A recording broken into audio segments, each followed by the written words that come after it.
కూటమి ప్రభుత్వం రాకతో రాయలసీమకు ప్రాణం తిరిగి వచ్చిందని ఎమ్మెల్యే కాలువ శ్రీనివాసులు అన్నారు. రాయలసీమ డిక్లరేషన్కు అనుగుణంగా కూటమి ప్రభుత్వం చర్యలు తీసుకుంటుంది అన్నారు. రాయలసీమ సాగునీటి ప్రాజెక్టులను జగన్ అత్యంత వివాదాస్పదంగా మార్చారని కాలువ శ్రీనివాసులు ఆరోపించారు.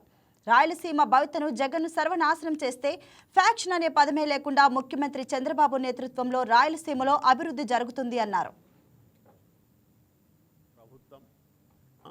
సమగ్రాభివృద్ధికి శతాబ్దాల రాయలసీమ పేదరికాన్ని తొలగించడానికి చంద్రబాబు నాయుడు గారి ప్రభుత్వం శక్తివంతమైన చర్యలు తీసుకుంటా ఉంది. దీని ఫలితంగానే రాయలసీమ ఉజ్వల భవిష్యత్తు దిశగా తన ప్రస్థానాన్ని మొదలుపెట్టింది. 2014-19 మధ్యకాలంలో రాయలసీమ భవిష్యత్తుకు బలమైన పునాదులు పడ్డాయి. రాయలసీమ శతాబ్దాల కాలంగా కరువు కోరల్లో చిక్కి శల్యమైపోయిన కారణంగా ఈ సీమకు భవిష్యత్తు ఉంటుందో లేదో అనే ఆందోళన, ఆవేదన అన్ని వర్గాల్లోనూ కొనసాగుతూ వచ్చింది. అయితే 14-19 మధ్యకాలంలో రాయలసీమ ప్రాజెక్టుల పట్ల ప్రత్యేకమైన శ్రద్ధ కనపరిచిన చంద్రబాబు నాయుడు గారు దాదాపు 12,000 కోట్ల రూపాయలకు పైగా రాయలసీమ ప్రాజెక్టుల కోసం ఖర్చు చేశారు.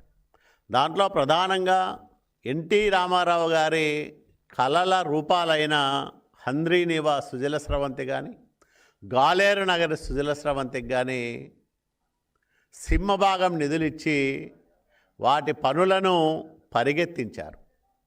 కాలువల మీదే సమీక్షలు చేసి, తనిఖీలు చేసి, నిరంతరము పర్యవేక్షణ చేసి రాయలసీమ ఇరిగేషన్ ప్రాజెక్టులకు కొత్త జవసత్వాలు ఇచ్చిన నాయకుడు చంద్రబాబు నాయుడు గారు.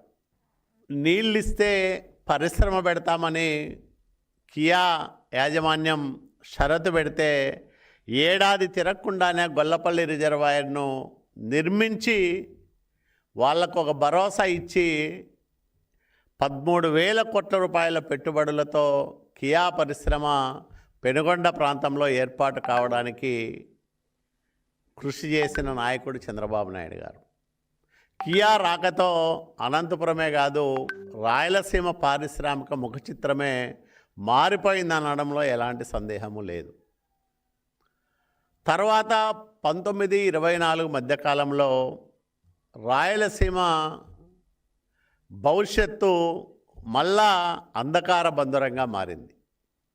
జగన్మోహన్ రెడ్డి రాయలసీమ పేరు చెప్పి రాయలసీమ బిడ్డనని నమ్మించి ఓట్లేయించుకొని రాయలసీమ భవిష్యత్తును సర్వనాశనం చేశాడు.